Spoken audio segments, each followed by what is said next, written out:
the food, oh my gosh.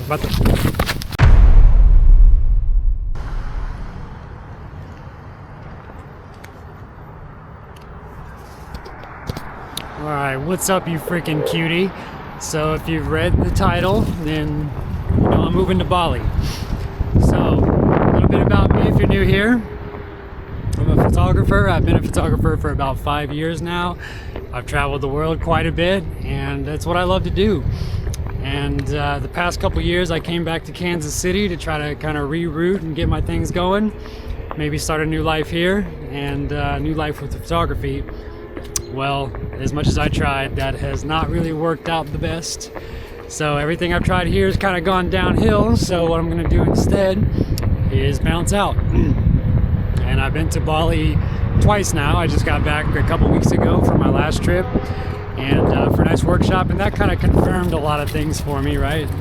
So it's like you go out there and the culture is amazing, the people are amazing.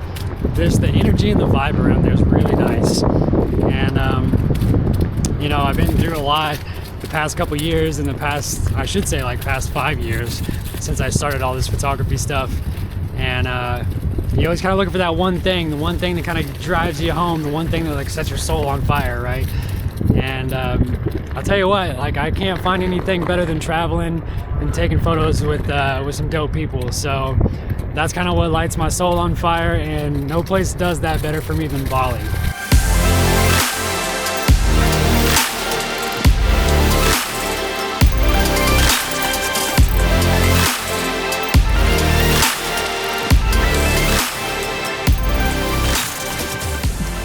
So again, why Bali of all places? So I've been to places like Iceland, I've been to Canary Islands multiple times, I've been to Jamaica, I've been down south, Southern America. I've been to all these places, but something about it, when you get to Bali, it's like one of the most sacred places in the world, and the energy there is just different.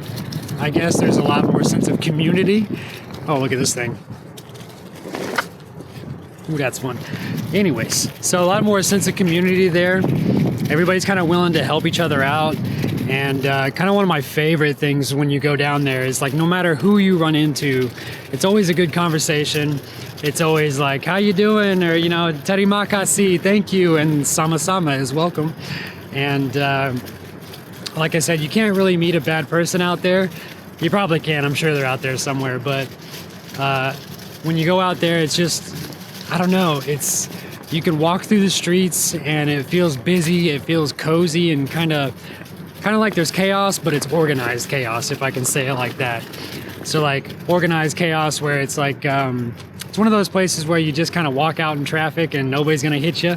So I really like that about the place.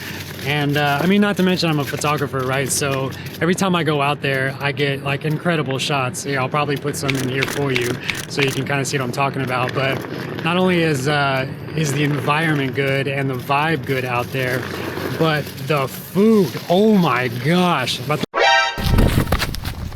right, so we slipped in some mud here. That's not cool. There's that. So anyway, we'll leave that in the video because why not? I didn't see the mud. Let's just go around it. Anyways, back on our track here. The food. Oh my goodness, the food. So not only is everything kind of cheap out there, we all talked about that. One of my favorite things to get out there, you can get 3 chorizo tacos, a vanilla iced latte, and a little juice, maybe a croissant, whatever, for about $6 or $7. And that's every morning. That's like yours. So your latte that you drink every morning, that's my entire breakfast out there. So you've heard it's cheap out in Bali. It 100% is. And I love that about it. So not only can you eat well out there and you eat good, but you also eat cheap.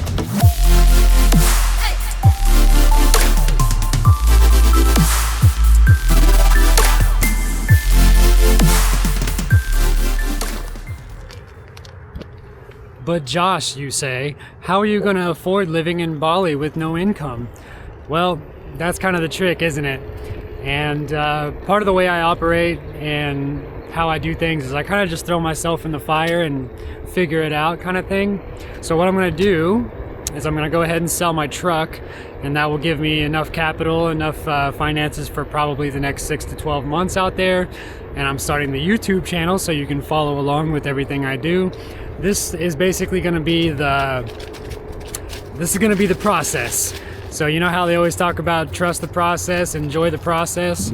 Well, I'm about to show you the process right here. And the process is sometimes not clean. It can be dirty sometimes, and it can be scary, and it's full of big risks. But you know, if there's anything I've learned, it's that the bigger the risk, the bigger the reward. I know that sounds cliche as hell, but I mean, that's what happens. Last time I did this, I had a freak out. I was an IT guy for like 20 years almost, and I was just kind of dead inside. So one day I woke up and said, I'm gonna go live in Colorado. I'm from Kansas City. So I was like, I'm gonna go live in Colorado. And guess what? That's exactly what I did. Went to Colorado as an IT guy, lived there for about 3 years or so. And then I came back a photographer. Not only that, but a world traveling photographer. So I went out there and found my passion, which is photography. I found my purpose in life, which is people, you. And once you started getting out in the world, you start seeing a lot of people. And when you got this thing on you and you're hanging out with some really cool people and you're taking some dope pictures, then I don't think anything else could fulfill me anymore. And that's kind of the pinnacle of what's out there in Bali for me. And you know, like I say, every time I go out there, it just lights my soul on fire. So let's get back to the finances part. Like I said, the truck's gonna hold me down out there. Got some connections already waiting for me out there. There's gonna be photo shoots popping up here and there, you know, and I got some other things working, like Vagabond Vacations is coming back. So we got Vagabond Vacations coming back. It's gonna be a good time.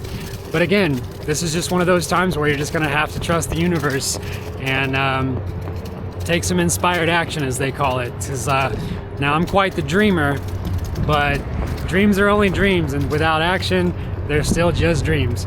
So you have to take that inspired action, which is basically saying, oh yeah, I really want to do this. This is my dream. And then you really take it in and go, is this really what I want? Is this really my dream?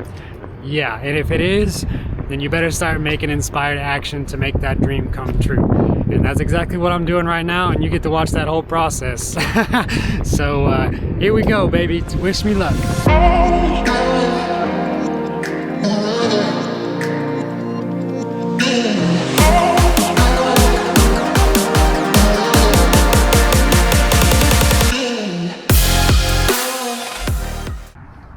Hindsight Josh here.